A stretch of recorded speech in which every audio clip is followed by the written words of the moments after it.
Joel and I, Coen and I talked a couple of 3 years ago, or before we shot, I should say, maybe 4 or 5 years ago, about doing something together. Didn't I wasn't specific. I don't remember if he brought up Macbeth then, but that's when we met, and then he and I and Francis started sitting down, half a year to a year before we started shooting, and just started reading scenes from the play.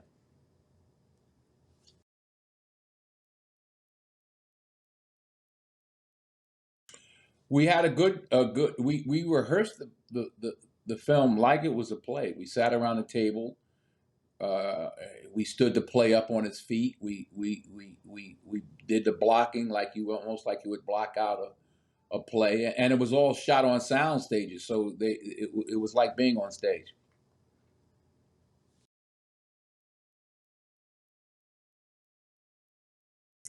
He's brilliant. He's the best at his craft, and it was a joy. It was a it's what you want. You want to do your best with the best.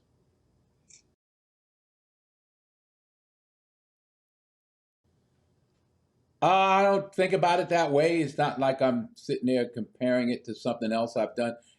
I mean, this was a movie. It wasn't. I've never done. Well, no, I did Much Ado About Nothing, but it's just a different process than doing a play.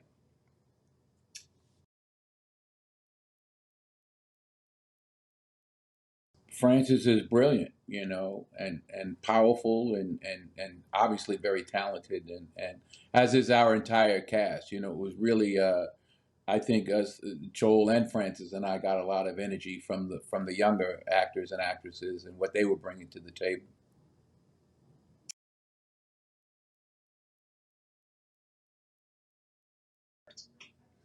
It gave you a sense of. It made it feel like a play, because because lighting and sets had a lot, everything to do with it. I mean, it was like we were moving from one set to another, so it was like small one act plays. So it was a uh, normal audition process. I remember hearing about it, and I wasn't in town at the time. I was actually overseas, and I flew back. Um, they didn't know I was flying in for it, but I flew back and yeah, auditioned and met with Joel. It was a great sort of sit down, and it was more like a chat. It wasn't really an audition, just talking about love of Shakespeare, talking about the characters. Um, so yeah, it was sort of like a normal process until I found out that I got it, and then I like sort of freaked out.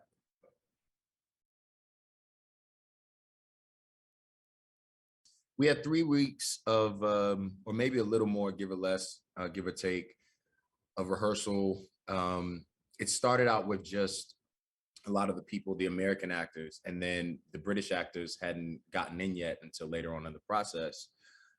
So a lot of it was, I mean, on my first day, I was doing a costume fitting, and I just went over to say, hey, to Denzel and Fran and Joel, and, you know, after exchanging pleasantries, next thing I know, we were up on our feet, just kind of walking around the room saying, speaking the text. And that was fun. We were already sort of off to the running, and Denzel always said, and I've always heard this growing up, is like, stay ready so you don't have to get ready. So we were in that room playing, and then everybody sort of came in and became a company. We were reading each other's lines and just vibing off of each other, and I think that made for, by the time we got to the shooting process, it was butter.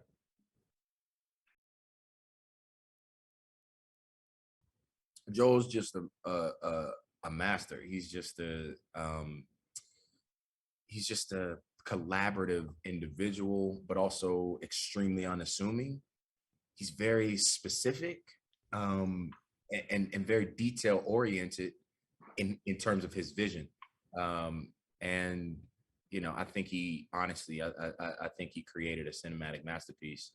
Um, And it was sort of his vision from the very beginning, sort of stayed true to it all the way through, you know, now the film coming out.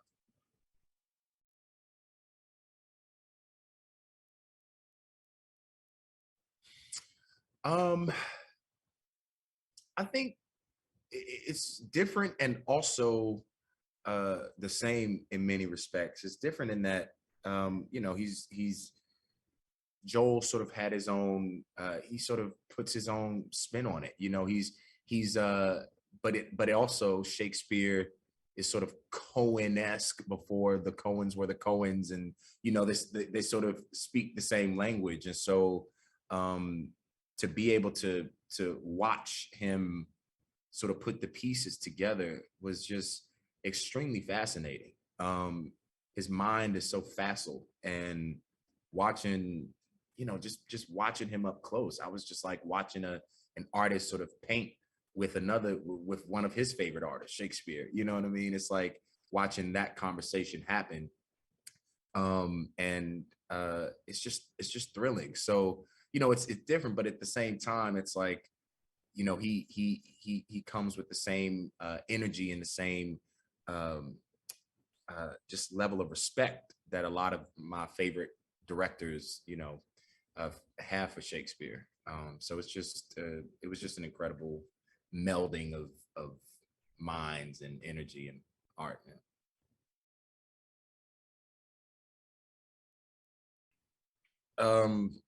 I mean, what can you say? It's like from the top down, it just we became a company. We became a company really quickly, and we were there to work. There was no, you know, sort of ifs, ands, or buts about it. We just came in and hit the ground running. And the beautiful part about it is it's such a diverse cast, and not only in terms of just diversity in terms of like, you know, black, white, you know, it really spanned, you know, the globe. It was a global cast. And so we all brought our own ways of speaking Shakespeare and working with Shakespeare, working with the text, and we learned from each other as well. So if I dropped the ball, someone was there to pick it up. If someone else dropped the ball, I had to be there to pick it up. And that was the fun of it, just keeping the balls in the air and just having a good time.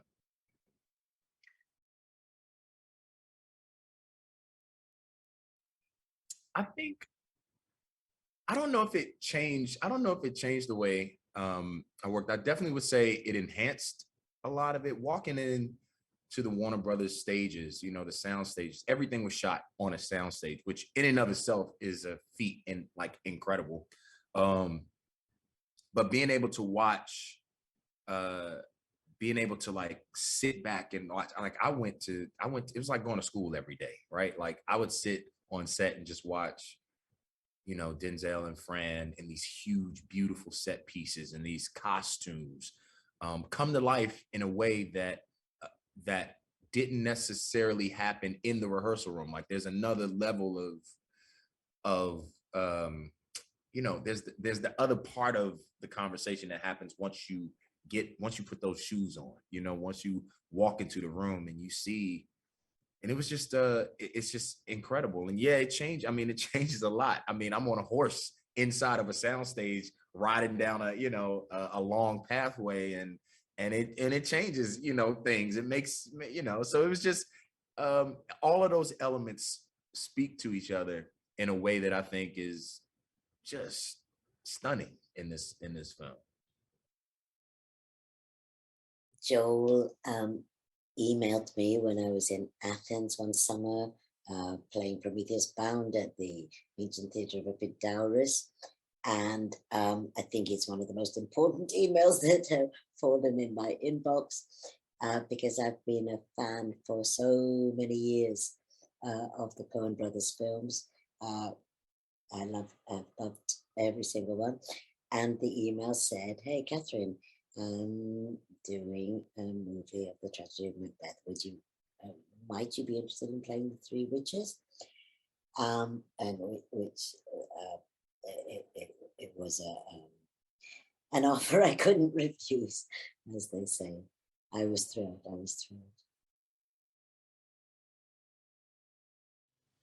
The rehearsal process was very, very special in that there was a rehearsal process at all. Basically, my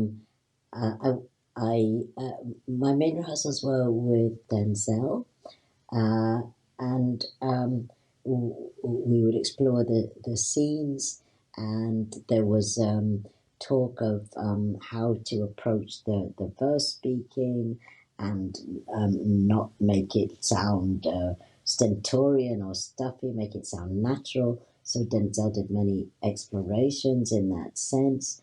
And then, discussing what was going on between us. There were also rehearsals with Joel exploring what kind of a creature this witch was. He felt very strongly that they are crows or crow-like, or sometimes like standing stones, or sometimes women who live on the outskirts of society. So I would kind of go home and research those propositions, and then explore with Joel. Fran would be there too, and we evolved a language for the witches together. Working with Joel was wonderful because he has such extraordinary, unique ideas, such as the witches are crows,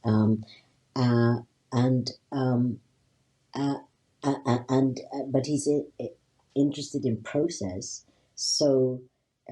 I would offer something and he would feed back, and then I'd offer something else and he'd feed back, and then he'd propose something new.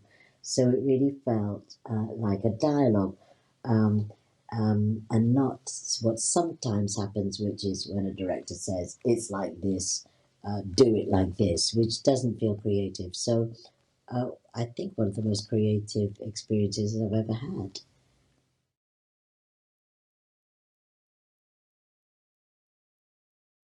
So Joel's approach to Shakespeare struck me as being fundamentally that he was focused on the story, and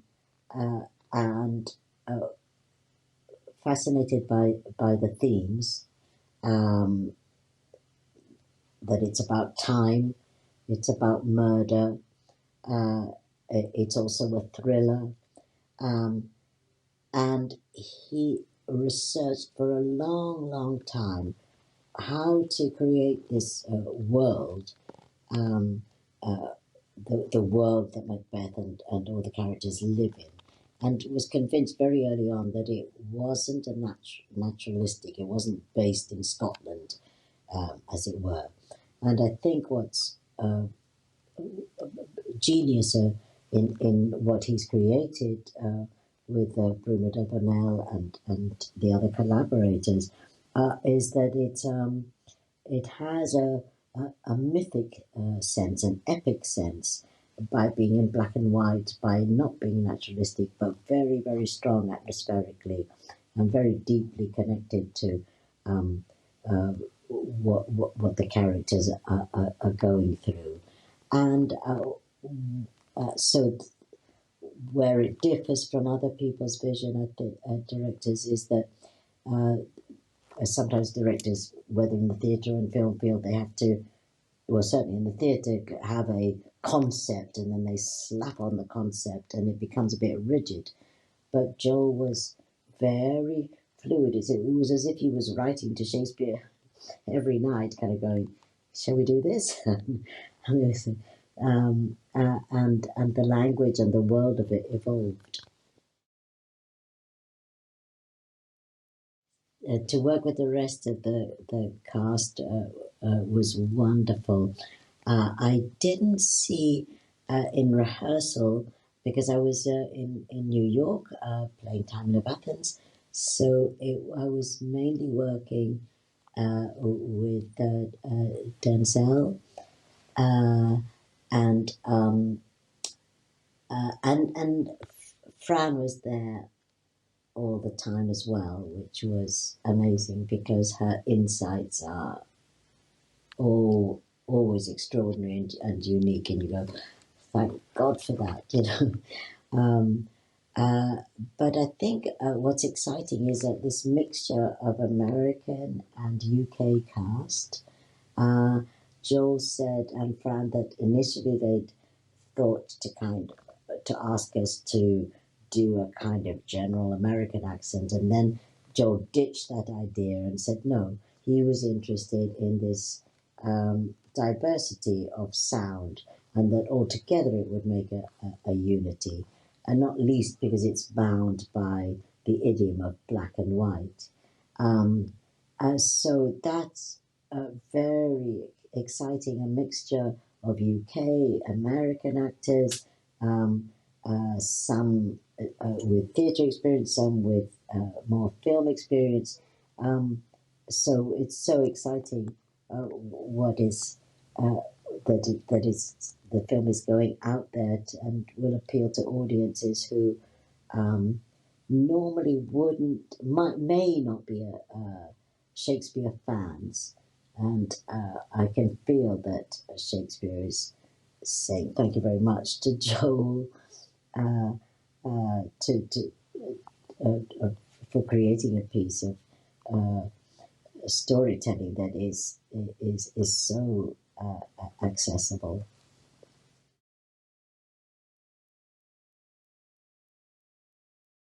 The production design and the cinematography was absolutely integral to how I worked, because so that we were in a studio. I remember the first scene in sand. So it immediately gave a sense of a very strong atmosphere. And then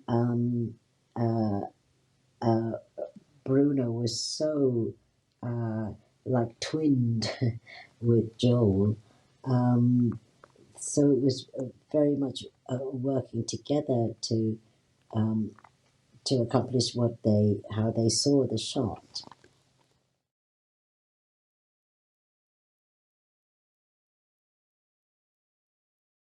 In terms of the physicality of the role and the genesis of it, it really started with Joel's idea of playing all three of so that I had to kind of evolve a sense of 3 in 1. So creating different persona and doing improvisations by myself, where I'd be the strong one, the younger one, the ironic one. Then working on watching a lot of videos about crows, watching crows in parks and woods, and their movements and their angles and their flights, and then just a sense, it's why does Joel think that they're crows? I mean, crows have an aerial view, so this sense of looking into the seeds of time. So it was working from Joel's provocation and then back to Shakespeare and the language. So this aerial view of humanity that crows have, for instance, because they're in flight, they're looking down, they have an overview, kind of fed into this idea of prophecy and looking into the seeds of time.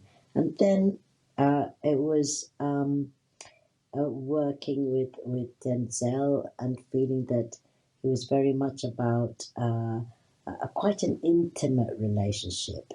I almost, the witches on one level are his thoughts, his darker thoughts articulated, mirroring back to him. So it was kind of confluence of many things. So the way that I got involved in this project was by being, well, actually, I was doing a job called Cowboy Bebop for Netflix, and I was unavailable to do this job. And apparently there was some interest in the idea of me doing it, but I didn't know this because my agents kindly didn't tell me because I wouldn't have been able to do it. And then John Cho, the lead actor in Cowboy Bebop, tore his ACL, and we were all very sad for him and worried about him, but he was okay. He just needed to recover. So they shut production down for a year in the end it was. So I phoned my agents going, oh my God, this terrible situation. I've got to come home from New Zealand. I don't know if this job is ever going to, get finished. And they said, oh, right, that's really sad and everything, but just give me 2 minutes. And they phoned, I think, Ellen Chenoweth, who cast this. She instantly sent the scenes. So on the plane, I learnt the scenes for the audition. I made the audition almost the second I got home in London, sent the tapes off, and the next day had the script and kind of got the job a day later. So John Cho's ACL is completely fine. We completed Cowboy Bebop. He's all very healthy. But that piece of misfortune turned into incredible fortune. I mean, there's almost something incredibly Macbethy about the sort of turn of that story. But so essentially, I just got sent the script and asked to audition. But I feel there's some touch of fate to it.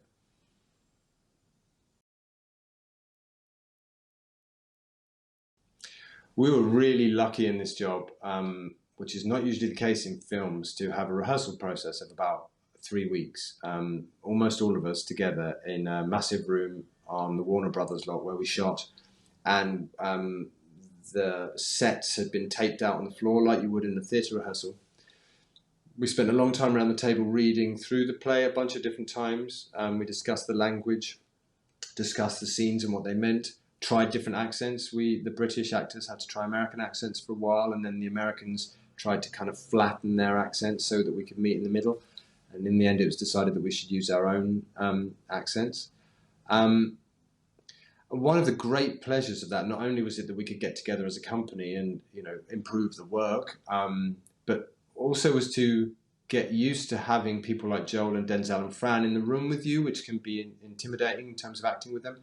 But also getting to see each other's processes and be part of each other's processes, to get to see this incredible group of people from different backgrounds and different levels of experience with Shakespeare and theatre and film, to develop their characters and develop their linguistic skills in terms of meeting the language, and the interior life of the characters, particularly in relation to Denzel and Fran, was a major, major privilege.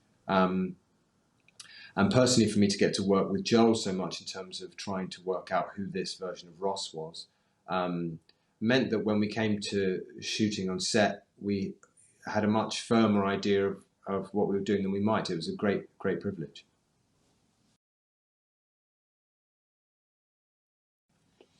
Working with Joel, I'd say is one of the best artistic collaborative experiences I've ever had. I'm not the first person to say that he's a really good director. For someone so deeply knowledgeable and with obviously such a massive track record, he's incredibly collaborative and open and gracious and encouraging and curious. He wanted to know what other people thought about the scenes, and he didn't claim to know that much about Shakespeare or the verse, which was not true, but meant that he was really open to input from the room about those things. But in terms of actually shooting with him, one of the things I found quite revelatory is he would give me notes in terms of ideas and thoughts and stuff, but a lot of his direction, I think unintentionally, was through giggling. I'd be doing a scene. I don't know if this happened with other people. I imagine it did. And in the midst of a speech, I would just hear him giggling behind the monitor. And it would be like, oh, okay, so there's obviously something interesting in what I'm doing here. There's something that is chiming with something that he's interested in here, and I don't quite understand what it is. But it meant that I was just encouraged to go further into certain aspects of the character and sort of take more risks and almost be more kind of perverse in my choices, because you felt supported to do so and encouraged to do so. And that's just a great great way of directing because it's non-cerebral and it draws you out to be brave instead of feeling worried whether or not you're pleasing your director.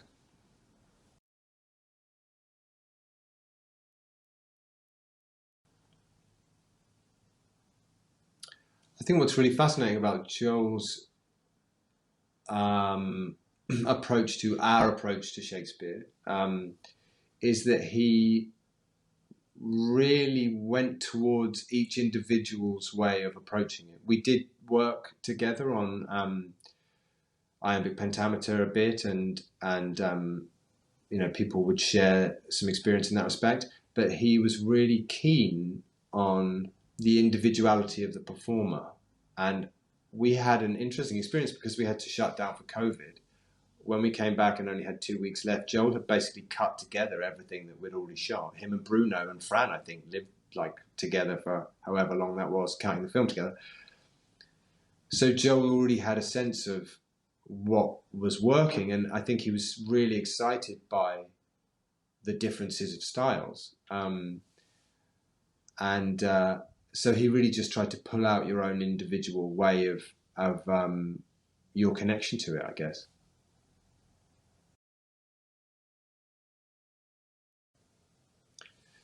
It was such an amazing experience on this project, getting to work with the cast. I kind of missed them. I sort of missed their company. It's such a wonderfully lovely, open group of people. Everyone there felt incredibly grateful and lucky to be there, but also a very highly skilled group of people. So everyone, getting to see everyone's approach, their way of working with the language, their way of approaching their characters. Obviously seeing Denzel and Fran working their way up to those performances. They are not, you cannot do Shakespeare and, you know, turn up on the first rehearsal or first reading of it kind of fully ready to go. It needs to be sort of dragged into yourself from somewhere. And getting to see that was an incredible privilege. There's such deep thinkers about it and are so specific and so passionate and so collaborative and open, and they were just amazing people to watch, and I just learned so much from the whole experience. I kind of wish we could do all of the plays together as a group of people. Joel, if you're listening, I mean, I'm available.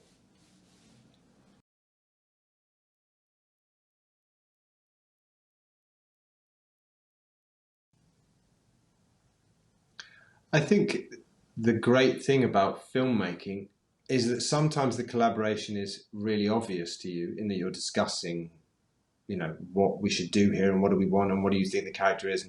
And sometimes the collaboration is about the space that you're in, what it looks like, the costumes that you're in, the physical proximity to other people or to objects and stuff.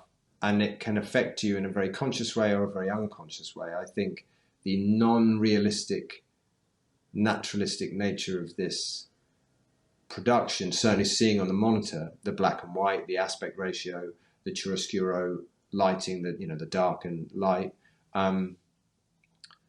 meant that it was quite clear that we weren't doing something that was in a contemporary world.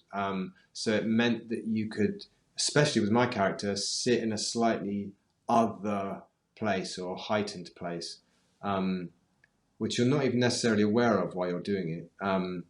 So yeah, I would say that those in terms of the production design and the costume does make a big difference, but sometimes not in the way that you're necessarily consciously aware of. However, I would say I was very, very consciously aware of my costume. My amazing costume that Mary Zoffres designed was very inhibiting in some ways. It was very, very tight. I could only take small steps because of the space I had. So it meant I had to sort of glide. And also what it said about the characters. The character, he had a kind of a cut. The costume was cut more like the women's costumes than the men's costumes. So that puts him in a particular place. I also had these wings that are slightly reminiscent of the birds and the witches. But also this robe that was quite monastic. So it meant that the costume married up with the way that we were trying to make the character, which was that you could never quite tell where he was or who he belonged to or what aspects of him he seemed to have no fixed aspect in a way that was really, really fascinating to perform, and that I learned a great deal about through just putting the costume on.